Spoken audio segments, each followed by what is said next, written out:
وبارك على محمد وعلى آل محمد كما باركت على إبراهيم وعلى آل إبراهيم إنك حميد مجيد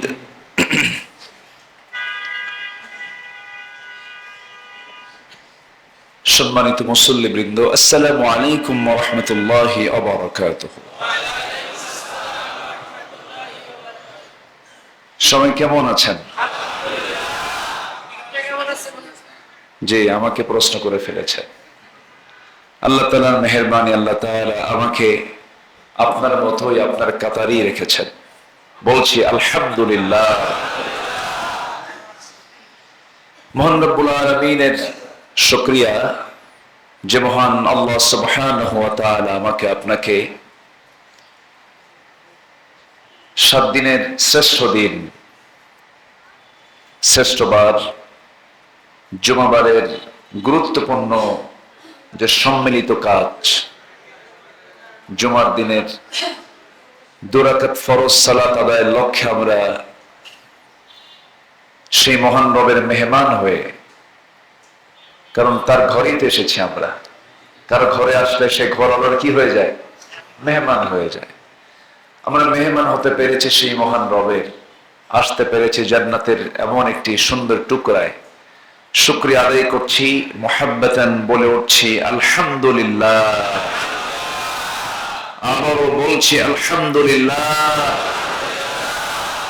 দরুদ পড়ছি প্রিয় নবীর যে শানে, সরওয়ারে কায়নাত রাহমাতুল লিল আলামিন, সর্বকালের, সর্বযুগের সর্বশ্রেষ্ঠ মহামানব রাসূল আকরাম, নবী মুকাররম জনাবে মুহাম্মদুর রাসূলুল্লাহ। সম্মানিত মুসল্লিবৃন্দ, আমি আসতে একটু বিলম্ব হয়েছে। আমি ভাবি নাই যেটা এমন মরণ ফাঁদ হয়ে আছে। আমি বহুদিন এই রাস্তায় ঢুকি না, পরে গাড়ি ছেড়ে হাঁটা শুরু করছি, চলে আসছি। আপনাদের এই চাঁদমাখা মুখ আল্লাহ তাআলা আমাকে দেখার সুযোগ করে দিয়েছেন, আলহামদুলিল্লাহ। গতকালকে আমি সারাদিন ছিলাম হলো কুমিল্লা, ফেনী, নোয়াখালী, এই বন্যা দুর্গত, বন্যা কবলিত মানুষের পাশে একটু ক্ষুদ্র চেষ্টা করেছি তাদের পাশে দাঁড়ানোর জন্য। ফজর পড়েছে ঢাকায় এসে, তো মোটামুটি 9টায় বের হয়েছি। শুধু আব্দুল্লাহপুর থেকে আমার এখানে আসতে মাত্র 3.5 ঘন্টা লাগলো না, মাত্র লেগেছে। জি, যাই হোক, হয়তো কাজ চলছে, ঠিক হয়ে যাবে ইনশাআল্লাহ। জায়গার সংকুলন হচ্ছে না, খুব শর্ট জায়গা। আমরা কথা না বলি, আমি খুব বেশি লম্বা সময় তো বলার সুযোগও নেই। অনেকে অনেক তাড়াতাড়ি চলে আসছেন, আজান দিয়েছে হয়তো 12:15টায়, অনেকে তার আধা ঘন্টা 1 ঘন্টা আগে মসজিদে হাজির হয়েছেন। সম্মানিত দ্বীনি ভাইরা, এই পৃথিবীতে আমরা যত পরিচয় শুনি, সেই পরিচয় একদিন হেরে যায়। যেমন অগাস্ট মাসের এই 5 তারিখের পর আগের যত পরিচয় ছিল এখন কি আছে? হেরে যায়, থাকে না। ফেরাউনের কত দাপট ছিল, সেই ফেরাউনের ইতিহাস পরিচয় হেরে গেছে। কিন্তু পৃথিবীবাসী ফেরাউনকে চেনে। কেন চেনে? কোরআন তাকে চেনায় দিছে। সুনামে না কুনামে? কোরআনে কারীমের ভেতরে নাম থাকলেই যে আপনি বড় ভাগ্যবান তা কিন্তু না। অনেক নবীর নামও কিন্তু বাদ পড়ছে, অনেক নবীর নাম কোরআনে নাই। যে ফেরাউন কি বাদ পড়ছে? ফেরাউনের নামটা কিন্তু আছে। তার মন্ত্রী পরিষদের একজন অন্যতম সদস্য হামানের নামটাও আছে। এরকম করে যুগে যুগে বহু দাপুটে মানুষ এই পৃথিবীতে যারা অহংকার করেছে, আজকে তারা পরিচয়হীন। মোগল আমলে মোগল সম্রাটদের কি দাপট ছিল, শত শত বছর সেই কাবুল থেকে এসে গোটা সাবকন্টিনেন্ট তারা শাসন করেছে। মোগল সম্রাটদের ইতিহাস আমাদের কম বেশি জানা আছে, কিন্তু তাদের খবরের পাশে কি এখন যায়? যায় না। তো পরিচয় একদিন হেরে যায়, পরিচয় থাকে না, পরিচয়হীন হয়ে যায়। কিন্তু যিনি কখনো পরিচয়হীন হবেন না, যিনি কখনো হারাবেন না, ফুরাবেন না, যিনি ছিলেন, আছেন, থাকবেন, তিনি কে? আল্লাহ। অতএব তার সঙ্গেই আমরা থাকব, যিনি কখনো হারাবেন না, যিনি কখনো হারিয়ে যাবেন না, আমাকে ফেলে যাবেন না। নেতারা তো পালায়, নেতা পালায় না, চলে গেছে। নিকটবর্তী ইতিহাসে এমন নাই, এই বাংলাদেশের ইতিহাসে এমন আমরা পাইনি যে শেষ পর্যন্ত পালিয়েছে। রাষ্ট্রপ্রধানের এমন কোন রেকর্ড আমরা পাইনি, সম্মানিত ভাইয়েরা।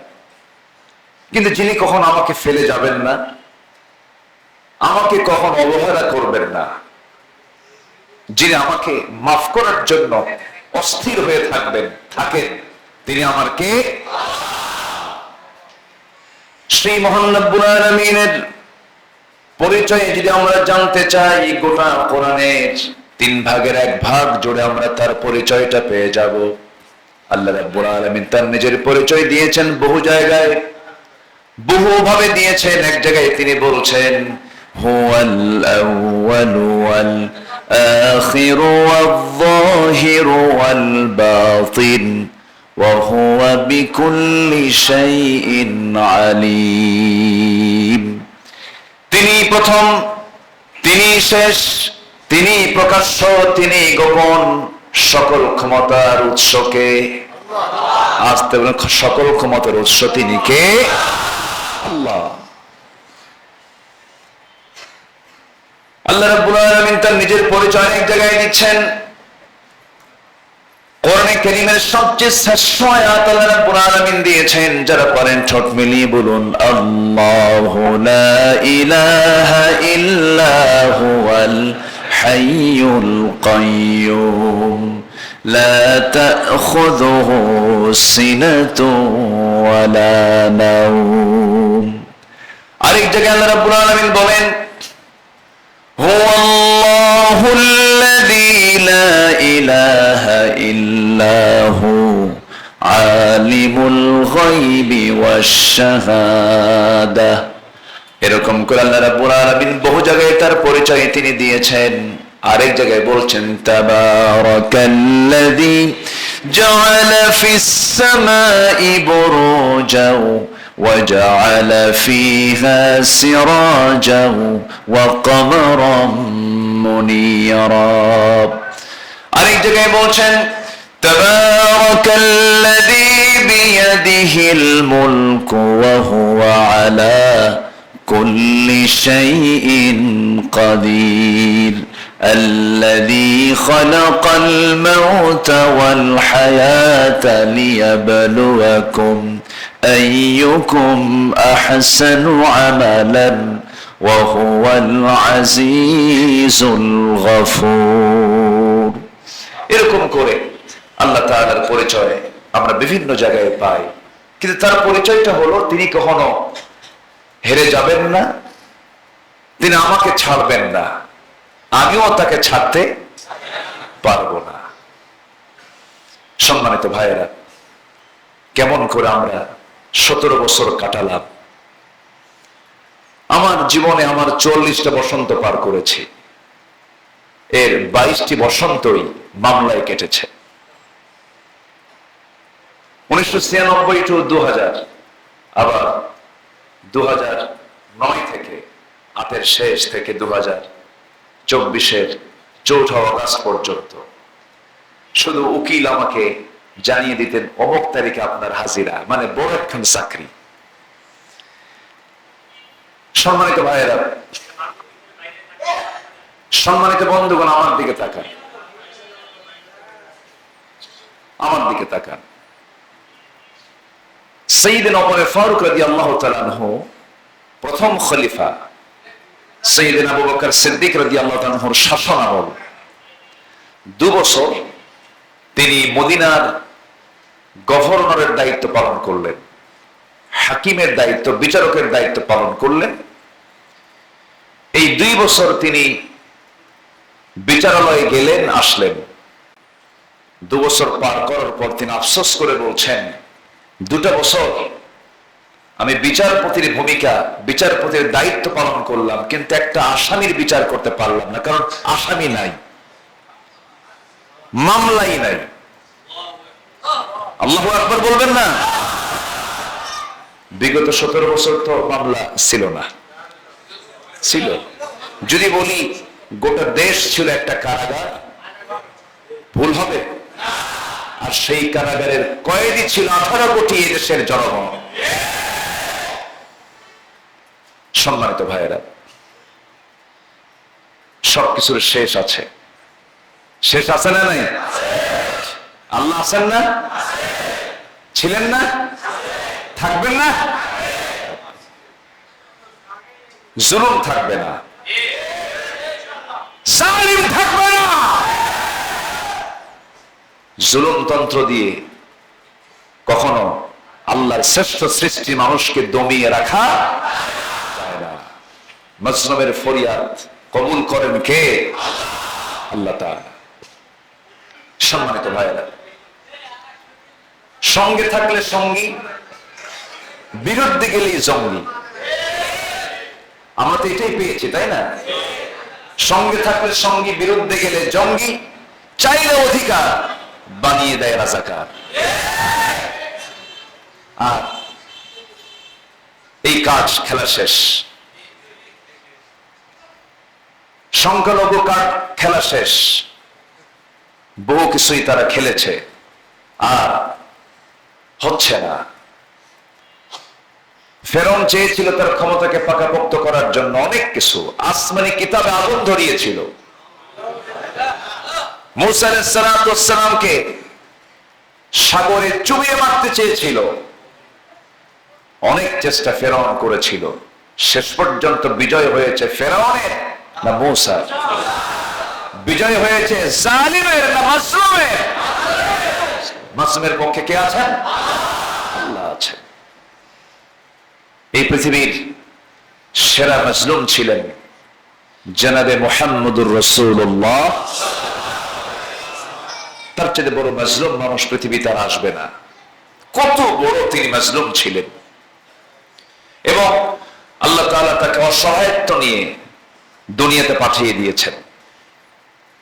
জন্মের আগেই বাপ নাই, জন্মের পর পর আবার মাটাও নাই। আবার সেই মহামানবকে আল্লাহ তাআলা পৃথিবীর সেরা লিডার বানিয়েছেন। সুবহানাল্লাহ। জন্মের আগে কে নেই? বাবা নাই। জন্মের পর পর দাদা একখান ছিল, 7 বছর, এটাও নাই। ডাবল ইতিম। কি ইতিম বলেন? ডাবল।